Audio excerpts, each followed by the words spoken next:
ಒಂದು quality life, ಒಂದು ಪರಿಪೂರ್ಣ ಜೀವನ ಹೇಗೆ? ಫಸ್ಟು ಆಹಾರ, ಓಕೆ, ನಿದ್ರೆ, ಒಳ್ಳೆಯ ಯೋಚನೆ ಆ್ಯಂಡ್ ಒಳ್ಳೆ ಕೆಲಸ. ಒಳ್ಳೆ ಕೆಲಸ ಅಂದರೆ 10 ಲಕ್ಷ ಸಂಬಳ ತೊಗೊಳ್ಳೋದಲ್ಲ.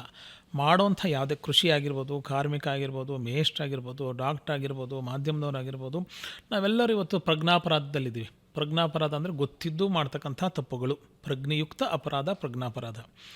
ಮಧ್ಯರಾತ್ರಿ 11 ಗಂಟೆ ಕರೆದಿದ್ದೀರಾ, ಬೆಳಗ್ಗೆಯಿಂದ ನಾನು ಕ್ಲಿನಿಕಲ್ಲಿ ಬಿಸಿದೆ, ಇವಾಗ ಬಂದು ಶೂಟ್ ಮಾಡ್ತೀನಿ, ನಾನು ಶೂಟ್ ಮಾಡ್ಕೊಂಬಿಡಿ. ನಾನು 8 ಗಂಟೆಗೂ 9 ಗಂಟೆಗೂ ನಿಮ್ಮ ಮನೆಗೆ ಮಲ್ಕೋಬೇಕು, ಇಲ್ಲೆಲ್ಲ ಟೈಮ್ ಇಲ್ಲ, 11 ಗಂಟೆಗೆ ಸ್ಟುಡಿಯೋ ಖಾಲಿ ಇರುತ್ತೆ, ಬನ್ನಿ ನೀವು.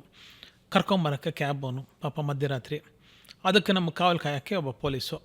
ಹೀಗೆ ಅನೇಕ ಸೆಕ್ಯೂರಿಟಿಯವರಾಗಿರ್ಬೋದು, ತುಂಬ ಈ ಥರ ಸೆಗ್ಮೆಂಟ್ಗಳು ಪ್ರಕೃತಿಗೆ ವಿರುದ್ಧವಾಗಿ ನಾವು ನಡೀತಾ ಇದ್ದೀವಿ.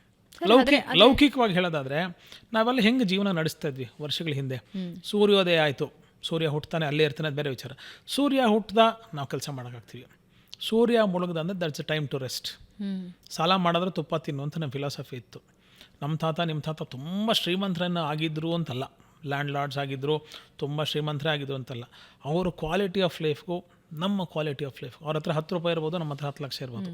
ಕ್ವಾಲಿಟಿ ಆಫ್ ಲೈಫ್ ಅವ್ರಿಗೂ ನಮಗೂ ಇರತಕ್ಕಂಥ ಒಂದು ವಿಚಾರನ ಮಾಡಿ ನೋಡಿ.